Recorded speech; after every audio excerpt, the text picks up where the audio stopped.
everyone, welcome back to the Freelance Life. My name is Veguilla-Lezan and I am the creative behind the indie illustration and design studio Bella and Sophia Creative. So today I wanted to do something a little bit different. Rather than our normal tutorial this week, I wanted to share some of my top books for creative entrepreneurs. So I have about 15 books here. I know it's a lot, but these are my tried and true go-to books. Books that I suggest to my students at the university, as well as books that I've purchased to invest in myself when it comes to building my graphic design and illustration business. There's going to be 3 sections: creative business books, a graphic design and typography set of books, and then just some illustration and creative inspiration books that I like to go to when I'm feeling like I need to be inspired, when I want to look at something beautiful, something that is going to get the creative juices flowing. The first book, and it's actually one of the first books that I ever received when it comes to the idea of freelancing, is Creative Ink. I actually got this as a birthday gift, I want to say like 7-8 years ago, from a good friend of mine when I was working in the corporate world. Creative Ink is a great book for those just starting out. It is basically kind of a rundown of real life advice from freelancers who have excelled in their industries and made mistakes that you can learn from. And it ranges from like illustrators to photographers, graphic designers, animators, stylists, and more. So definitely give this a read. It's a great book to add to your arsenal. The next book is more catered towards graphic designers. So if you are interested in launching a graphic design business, I've been in the industry freelancing now since, I want to say, 2009. So 11 years, and I've had this book for about maybe 8 of them. It's the Creative Business Guide to Running a Graphic Design Business by Cameron S. Foote, and it talks and reviews organization, personnel, marketing, operations, standards. So very much focused on the business side of the industry, and I feel like that's kind of an issue when it comes to the way the education system is set up. We tend to be very, very focused on the creative aspects, and I don't think that enough places, enough universities, enough schools focus on the business side of the creative business, and they want to keep those things separate. But I think a lot of creatives end up working for themselves, and having really good, solid business advice and an understanding of business is really important. It goes through a lot of really basic things, but some other things that people might want to try to wrap their head around as they're growing in their business. So things like working on retainer, figuring out like your business mix, what are you going to do, what kind of products do you sell, what kind of services do you offer, things like what conflicts of interest are, and trying to get an understanding of profitability and why it's important when it comes to running your own business, and even something like non-disclosure agreements. So this is a fantastic book for those of you who are just starting out, as well as those of you who have been in the industry for a while but need a refresher. The next one I want to look at is called Jab, Jab, Jab, Right Hook. So this is a Gary Vaynerchuk book. I think he has some good stuff and then some stuff I question, but overall I think he has got some fantastic information in this book when it comes to telling your story on social media. And I think that's a really important aspect of being a creative today, especially if you're trying to have a social media presence, is being able to essentially tell stories with the visuals that you're creating or showing. And this book really does go over how to optimize your social media network and how marketers think when it comes to selling a product or selling a brand. And essentially that's what you are as a freelancer. You are your own brand. Being able to stand out amongst the crowd is really important. I think that does a good job of kind of taking you through the process of how it works. And I think the biggest thing too is like picking your social media platforms and sticking to them. There's a lot out there and you don't have to be on all of them, and picking the ones that you enjoy the most. So like for me, social media, when I look at what I'm doing and what I find I enjoy creating the most for, it's here on YouTube. It's on Instagram and it's on Facebook.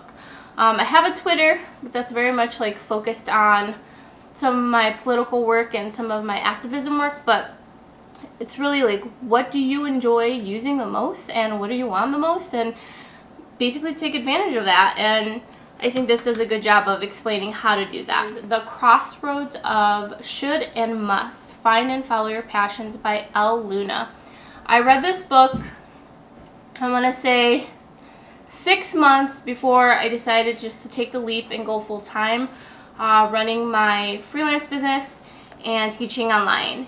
And I left my day job behind. And this book has some fantastic narrative because it shares Elle's story, but it also highlights some key questions that you might be asking yourself before you decide to launch a business. Like who am I to explore such like selfish interests? Or, you know, what if doing what I love doesn't make money? And just trying to figure out what your musts are in life and separating those out from the shoulds. Like, for example, I'm a parent, so I'm like, I should be having a, like, my when I was reading this, my main like thought process was, I'm a mom, I should have a well-paying job that provides X, Y, and Z so that I can maintain life for my children and this, and this. And there is also this question of the must. Like, do I want to sit and regret, or must I pursue something and be okay with failing and learning from that? And I feel like this book basically kind of caused me to ask myself a lot of questions and confront a lot of my fears. Really made me think about, okay, well, what can I do to take action and do it in a strategic way that actually will benefit me in the long run. But I just think this is a fantastic book, because when you're at that crossroads in your life of should and must, like, I should do this, but this is calling me, and if I don't pursue this, I'm going to regret it for the rest of my life. It's really important to kind of question that and ask yourself a lot of the questions that she outlines in this book. And it's just beautifully illustrated. She does some fantastic, gorgeous, like, watercolor spot illustrations throughout the book that are really fun and great lettering. So it's just like a really nice book to look at as well. One more in this set of books, and this is literally my ride or die book. I have an older version of this. I didn't pull it out. It's somewhere in my bookshelf, but I have an older version of this. But this is the Graphic Artists Guild Handbook, Pricing and Ethical Guidelines, the 15th edition. This is the most recent. I first got this right out of college in like 2000. I graduated in 2008, but actually I got it before I graduated. I got my first copy in 2007, because that's when I was really starting to freelance and things like that. And this book, literally everything that you can think of when it comes to pricing in the creative fields, this is your base to start off with. And it talks about contracts. It goes through different positions that you could pursue in the creative industries, and what, you know, general salaries look like for that. And I know everything is changing right now with everything going on in the world with COVID and things like that. But this is still a very, very relevant book when it comes to pricing your work, pricing your hourly salary, or pricing your per project salary.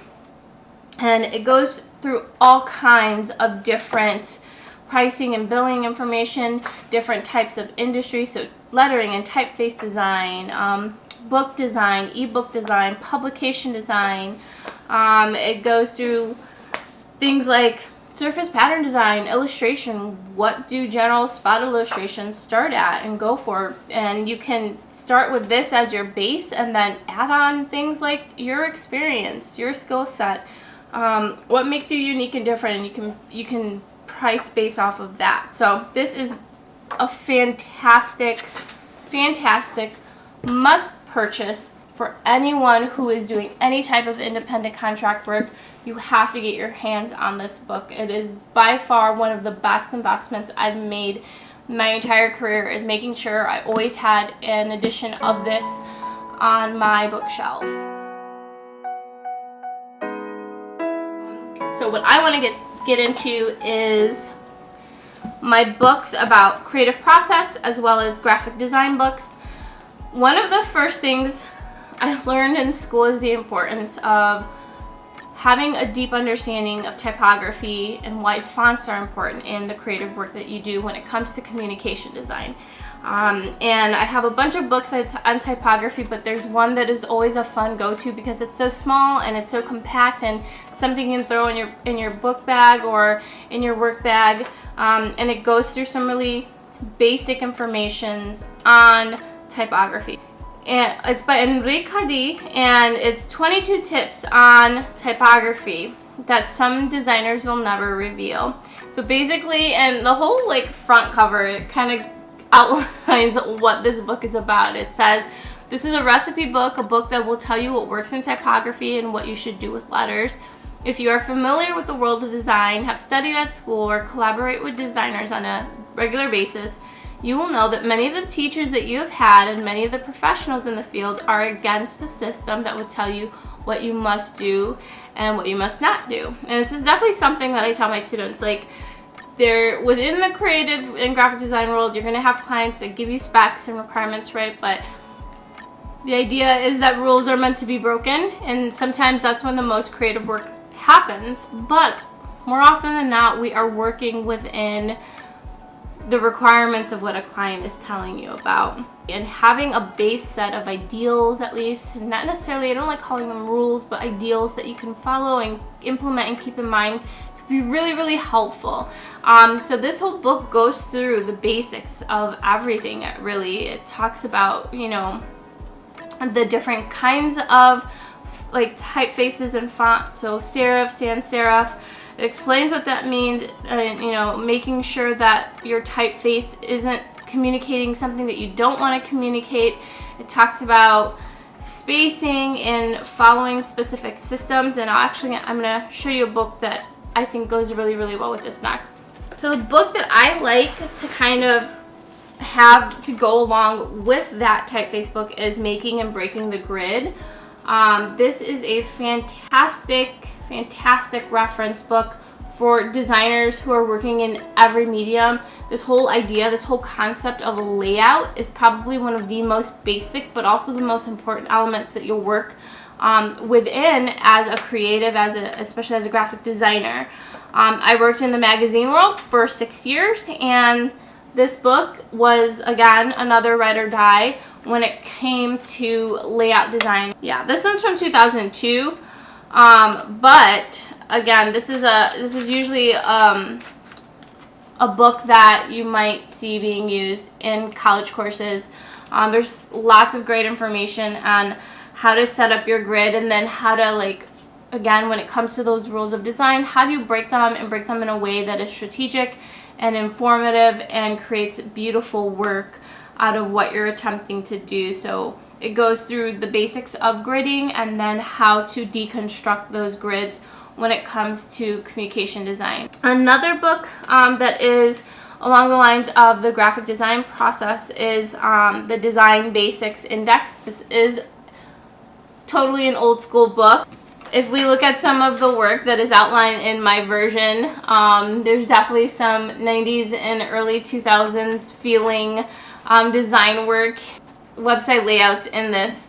But with that being said, there's a lot of fantastic information. So like the whole idea of the Fibonacci, the golden spiral, and how that works in the design space. Looking at different types of exercises that you could do when you look at things like line and point, alignment, composition, as well as like understanding icons and how they work, and deconstructing very real life items into simplified versions. This is all about mastering the 3 C's of design. So components, composition, and concept. And the author, Jim Krause, he is the author of the popular Index series. and he basically guides you through understanding the practice of those 3 C's throughout this book. The next book I want to look at was actually a birthday gift to me from Dwight. I have been trying to get into lettering. I loved like doodling lettering when I was younger. I never realized there was a part of the industry that allowed you to basically, you know, create a career out of it, so building typefaces.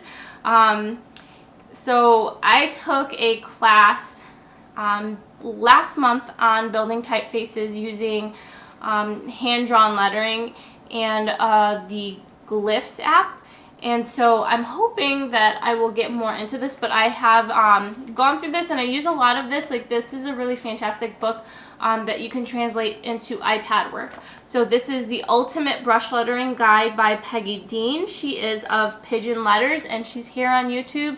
One of my favorite YouTubers and another fantastic Skillshare teacher, if I might add. Definitely check her out. But this is a fantastic book. This is basically a lettering guide, and it kind of goes through like what you need. So the toolbox for more traditional tactile analog style hand lettering, so like pens and pencils and paper, and it's basically like a workbook that you can work in, but you could also take this and translate it to the digital space. I actually have scanned in some of these guides and then I save them into my iPad so that I can practice the lettering. Now the last book that I want to look at in this set is all about the creative process. This is a fantastic book that I actually use often with my university students when it comes to understanding the creative process and how you can apply those principles to the work that you're doing. This one is The Creative Process Illustrated, How Advertising Big Ideas Are Born. It's by W. Glenn Griffin and Deborah Morrison, and it just basically talks about how are big ideas born. And it interviews creative directors, art directors, advertising copywriters, and some of the greatest artists and creatives of our time. And it asks them, what is their creative process? What does it look like?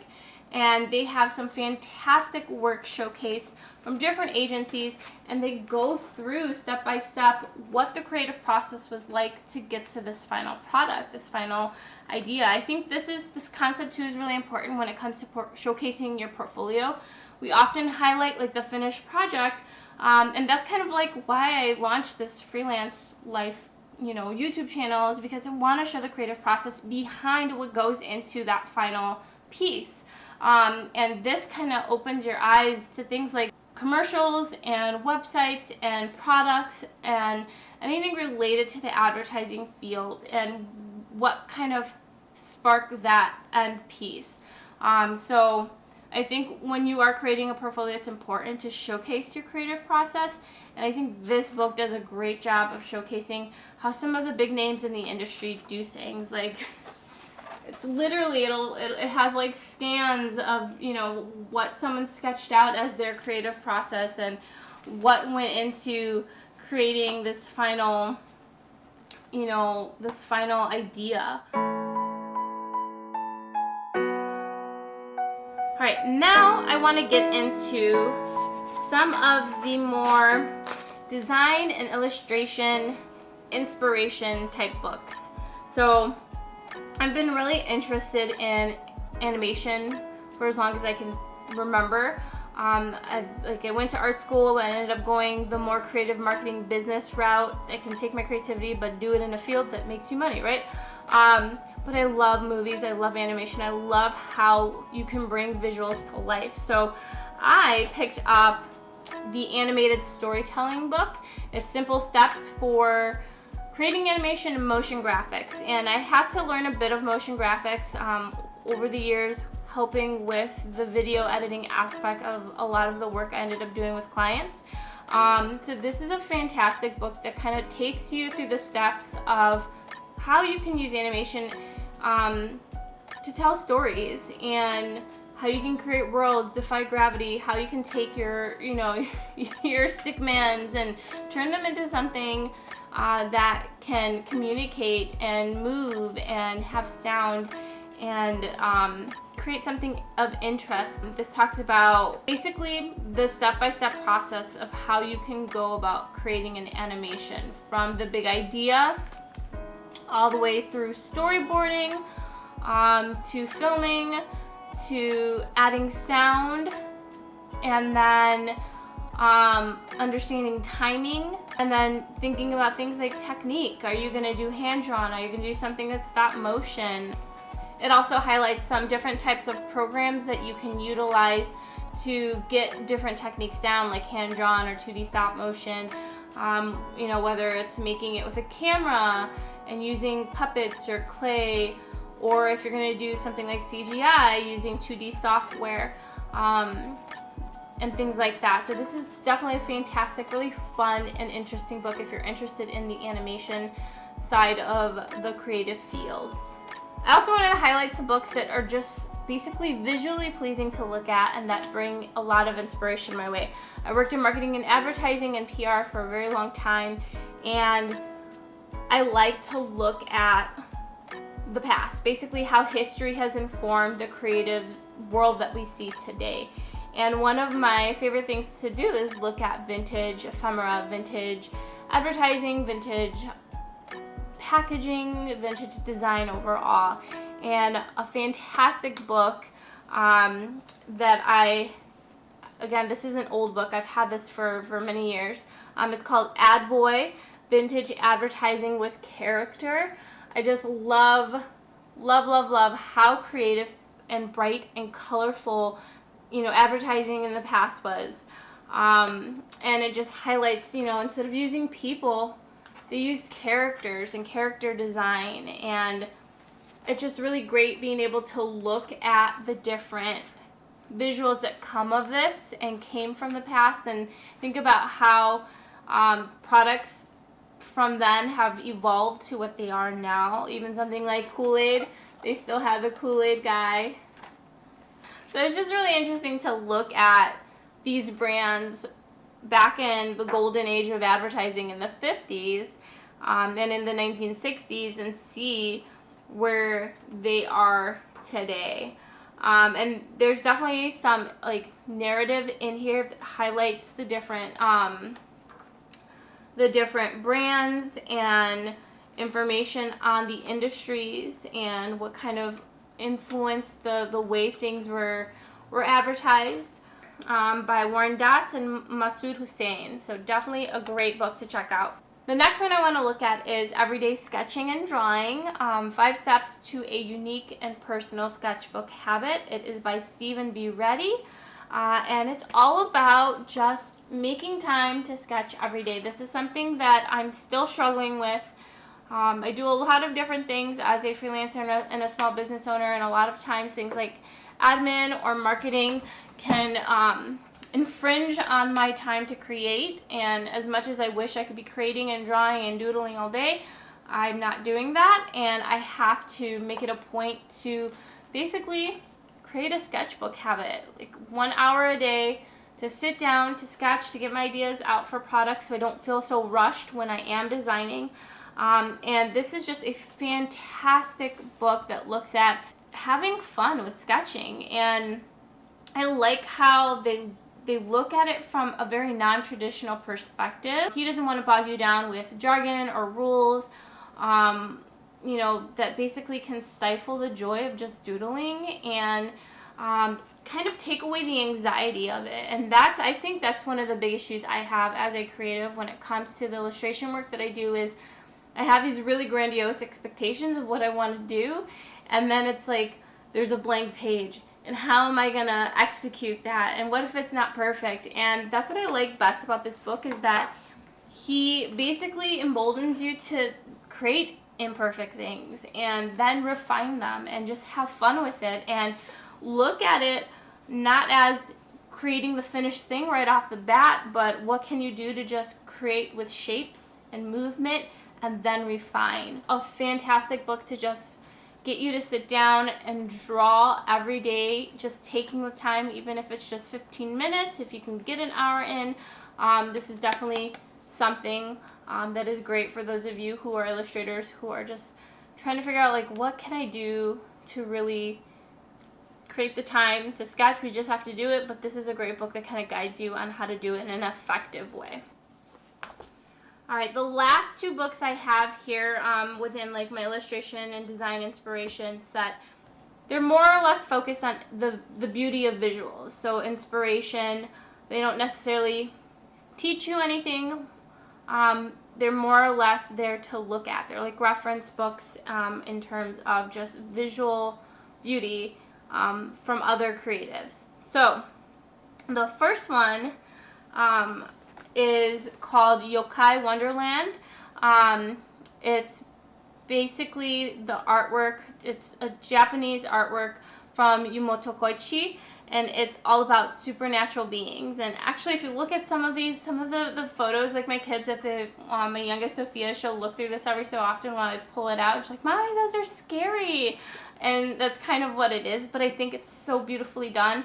I think Japanese art is just gorgeous. I really enjoy traditional Japanese art and anime, in addition to your more traditional fine art.